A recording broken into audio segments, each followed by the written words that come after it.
Oh my god, guys. It's here. It's finally here.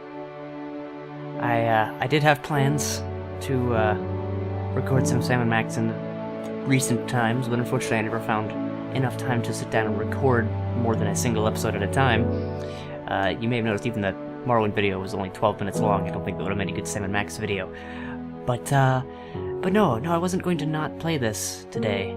I even drove home between classes to try and download this and play it, and was unsuccessful because there were some issues getting onto Steam and it took me a while to install it. But I did play for literally 10 minutes before then driving back to school and finding that my instructor had been playing it and had even messed around in the internal files and made Chest World, a world where chests spawn everywhere. Since apparently actually a lot of the spawning information and other similar game details are just plain text. If you go into some of the files, you can edit your spawning times and chances and whatever to whatever you like. Obviously, it's not technically modding the game, and it could break things if you're not careful. But yeah, you can basically adjust game settings outside of game settings that you're typically supposed to be able to adjust. However, let's begin playing this because, oh my god, so excited. So here you see my my character that I played for 10 minutes. It's pretty cool, but for my official playthrough of this game, we obviously have to be the fish. So first of all, let's get some fancy hair going on here.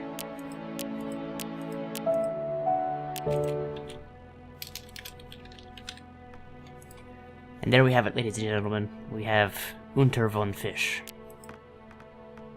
With him created, let us jump into our very first world. Now, as far as I'm aware, there are eventually plans for when you create a character of any given race, there will be an opening cutscene that explains the race's backstory. As it is, that doesn't seem to be in quite yet. I think they've finished the human story and then the apex, the, you know, hyper-intelligent monkey people if you want to be Planet of the Apes. But they don't have the other ones just yet. So as it is, you are dropped in here with your beginner quests. I've been drifting in space for some time, unable to choose a planet to explore, and we ran out of fuel because apparently we don't plan ahead. Yeah, look at my awesome fishy ship. It's drag and drop, but unfortunately I think what this really needs here is a loot all button. We'll just stick these things onto these. And torches there. Seeds, we'll just save those. Alright. And that was our first quest, to make sure we get our stuff, because they don't want you beaming down to the planet without your matter manipulator. Because it's kind of hard to do anything if you don't have something to manipulate them with. So now our goal is to get some wood and make a crafting table. Before we leave, let's check this out. What is this? Tech. Okay, this is eventually going to be crafting and researching and things, I believe. I'm not sure if it's not in the game yet, or if it is simply not available to me because I don't have anything. People are constantly saying, oh my god, this is basically Terraria, why would we bother buying this, it's the same thing. It's not. I mean, aside from the fact that it is a different game, and it's wider in scope, and all sorts of things like that, it actually functions very differently. You can't click on everything, and, I mean, that sounds like it's not different at all. It feels almost like a third-person game that has been shifted to the 2D perspective. You use E to interact with objects a bit like, say, Half-Life or any game like that. And your inventory is actually something you have to, well, you know, don't listen to me when I say things like this. It feels different even if it doesn't look different. Anyway, what I meant to do here we have 0 fuel, so we should probably get some of that. And here we go. Where are we? We are above Alpha Nu Sen 9350I. These are the coordinates of this planet. If you were to go to these coordinates, it would generate the same planet, because while everything is randomly generated, it is randomly generated based on a seed created by your coordinates. So you'll never find the same planet twice, unless you go seeking out the same coordinates. And I could say this is my home, but I'm not going to. This is apparently a forest planet with a threat level of 1. Cool. After all this putzing around on the ship. Let's actually go down. Maybe. If I... there we go. Alright, well. Fancy. Got my giant sword for some reason. I mean, I'm a spacefaring species. I'm really not sure why I had a sword packed away in my, my ship's cargo. Before we explore too much, let's at least get some wood. So we got our little all-in-one tool here. It's kind of crap at everything, but it can do everything. You can mine, you can chop wood, you can do all that with it, but it's not very good at it. So you can see the tree is starting to shake and shimmy. Eventually, it should, in theory, maybe... There we go. We have our first wood. Now, unfortunately, it's not very much. We have just unrefined logs. But we have... How much of it? I can't actually read that number against the sky background. It looks like... You know what? Let me just... You know what? I don't understand how most of this interface works. I have watched a lot of stuff on this game, but I have not actually messed around much. As I said, I only had to play for a few minutes. So I'm not entirely clear on some of the way things work. I know these are the left and right mouse buttons, but there are ways to assign items to them, and I'm not entirely sure how you do that. Oh, weird. If you hold control, you can scoot your screen around. Interesting. So yeah, if people have played this, or at least know a little bit more than I do about it, and want to give me advice, that would be much appreciated. I'm having a bit of trouble hearing myself right now. The music has gotten really loud. It's awesome music. They're actually selling the soundtrack separately from the game if you're interested in it. But just a note, the game is fairly loud by default. Now, what I'm going to do now is just chop a bunch of trees down off camera, because this takes a while, and then I'll be back to continue onward with the quest. Oh god, well, that's interesting. This is interesting enough to pop back to show. When you're underground like this, your matter manipulator actually does create a spot of light where your cursor is, so you can see what you're digging even in the darkness. However, it doesn't really illuminate much. Now, if I switch my flashlight, they actually have decent light physics, and not physics, but you know, the way light functions. It doesn't seem to work underwater as well as water, light probably would. Doesn't refract, obviously, but it still looks damn nice, and we have fish. Also, the music changes if you go into water. Super cool. And I killed some fish. And you can see my breath meter. Despite being a fish, I cannot actually breathe in the water, though apparently as the fish person, some of your initial armor sets will grant you decent water-breathing length, so that seems pretty cool. Grab my pixels. Seem like they are either the currency of this game, or they might be used with a 3D printer. I am not entirely clear on that yet.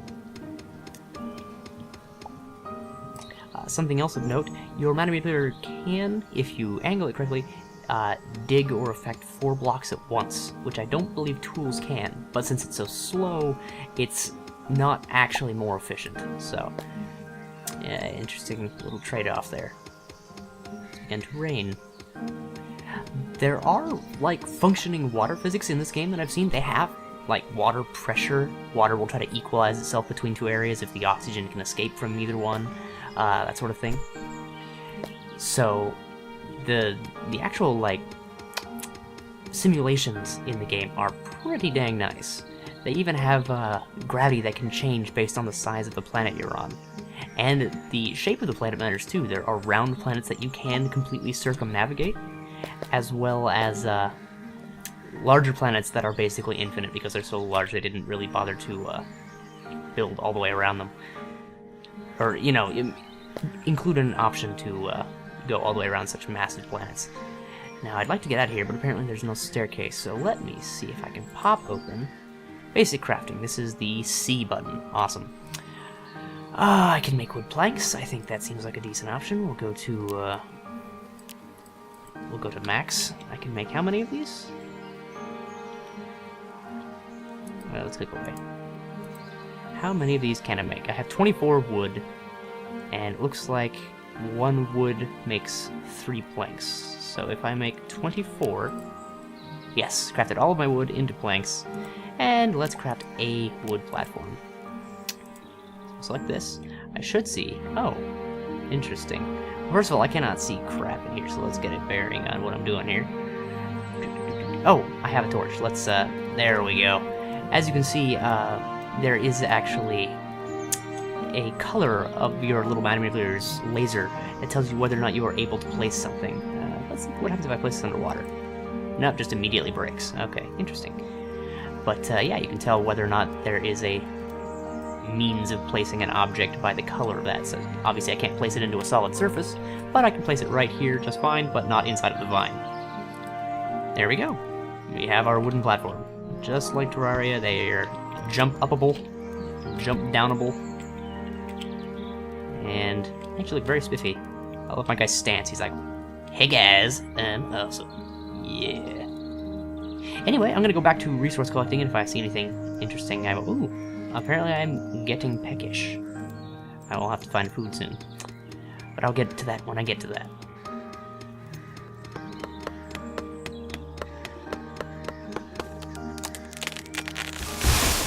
Alright, so we've got a bunch of wood here. We seem to have found some tomatoes, as well as what appears to be Rhyhorn's illegitimate baby with an electrobuzz, and whatever the hell that thing is. I'm not sure if these are hostile, and I'm not sure how I would tell if they were. So I'm just gonna try to avoid those. Oh, I got a tomato seed. Oh, it went up into here. Tomato seed, a ripe, juicy tomato. Now, I can't seem to plant things, and I'm not sure why. So I will have to mess around with that later. As it is, let's get into our first fight. Yeah! Die, whatever you are. Ooh, it's charging. No, I managed to knock it back. And again, I'm good at that. Yeah! And it dropped money. Yeah, as you can see, when you hit an enemy, it displays their health bar as well as whatever abilities they might be using, so you can kind of get an idea of how something is going to attack you by what it's about to do, or what it's in the process of doing. And since your character, as long as they are holding a tool or weapon, faces the direction of your mouse no matter what direction you try to move, if I go into an empty hand, I just move, or face the direction I'm moving. So, nice and simple. As it is, I'm going to move to this flat plain area where I started, and I'm going to build myself a campfire, which actually, as it turns out, takes unrefined wood. So, should probably not have done all of that at once. So I got one of those. And boom, campfire. And it's just getting dark. What are the chances of that?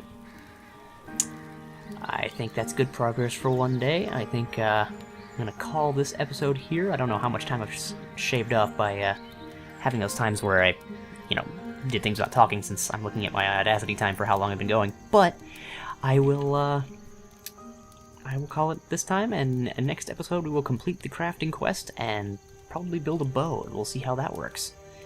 Thanks for watching, folks. I'll see you next time.